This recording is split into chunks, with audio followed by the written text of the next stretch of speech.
এই শলার কাঠি কটা দিয়ে চালটাকে ভাজবো। এইরকম নড়িয়ে নড়িয়ে চালটাকে ভেজে নেব।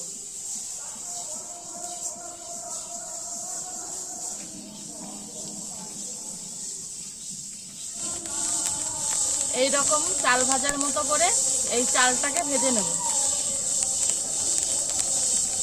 চালটা ভালো করে ভেজে নিয়েছি।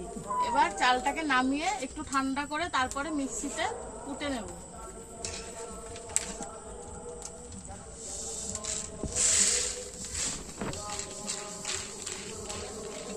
চালটা ঠিক এরকম লাল লাল করে ভেজে নিতে হবে। নমস্কার বন্ধুরা, সবাই কেমন আছো? সানডেস কিচেনে তোমাদের অনেক অনেক স্বাগত।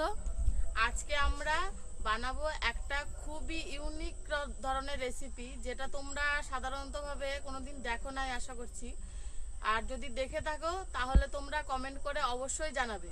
তোমরা এই নাড়ুটাকে কে কি নামে চেনো আমরা জানি না, আমাদের এখানে এই নাড়ুটাকে তেন্নাতের নাড়ু হিসেবেই বলে। আর আমাদের এখানে যখন নতুন গরুর বাচ্চা হয় তখন এই নাড়ুটা বানিয়ে আমরা এটাকে ঠাকুরকে ভোগ দিই। এই নাড়ুটা বানাতে সাধারণত বেশি কিছু লাগে না, শুধু লাগে চাল, দুধ আর চিনি। এখন দুধটা আমি জাল দিয়ে নেব।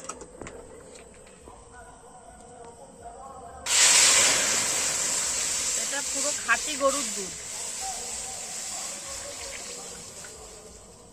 এই নাড়ুটা ঠাকুরকে না দিয়ে আমরা এই গরুর দুধ এখনো পর্যন্ত খাইনি। আর এই যে দুধটা দেখছেন, এই দুধটা ওই গরুটার নয়, এটা অন্য গরুর দুধ। আজকে ভিডিওটা আমি শ্যুট করছি। আজকে একটু অন্যরকমভাবে ভিডিওটা শ্যুট করা হচ্ছে।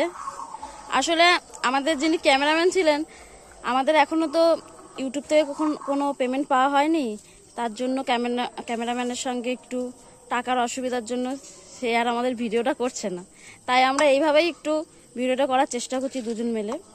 তোমরা যদি আমাদের একটু সাপোর্ট করো তাহলে আমরা চেষ্টা করবো আরও ভালোভাবে ভিডিওটা শ্যুট করা, যাতে তোমরা আরও ভালোভাবে দেখতে পাও। তো আপাতত এখন এইভাবেই হোক। দুধটা ভালো করে জাল দিয়ে নেব। দুধটা ভালো করে জাল দেওয়া হয়ে গেছে। এবার এর মধ্যে দিচ্ছি স্বাদ মতো চিনি।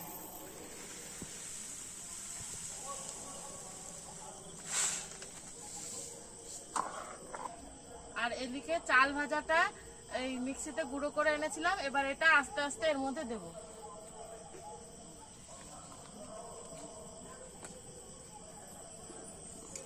আর নাড়তে থাকবো।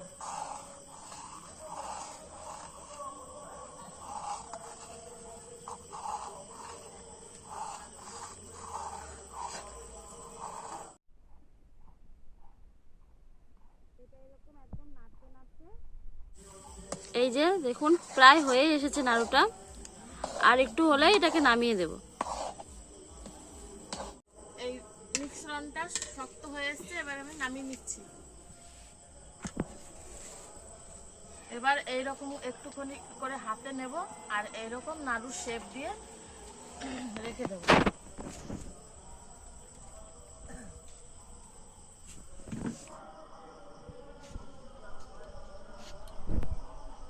সব নাড়ুগুলো পাকানো হয়ে গেছে আমাদের।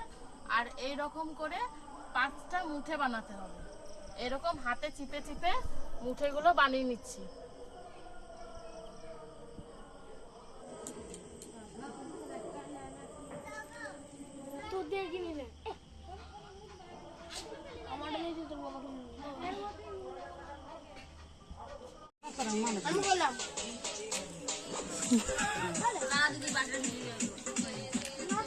বাটি নেবো, ফোন নেবো, দুধ বালি চারটে দিয়ে দিবি।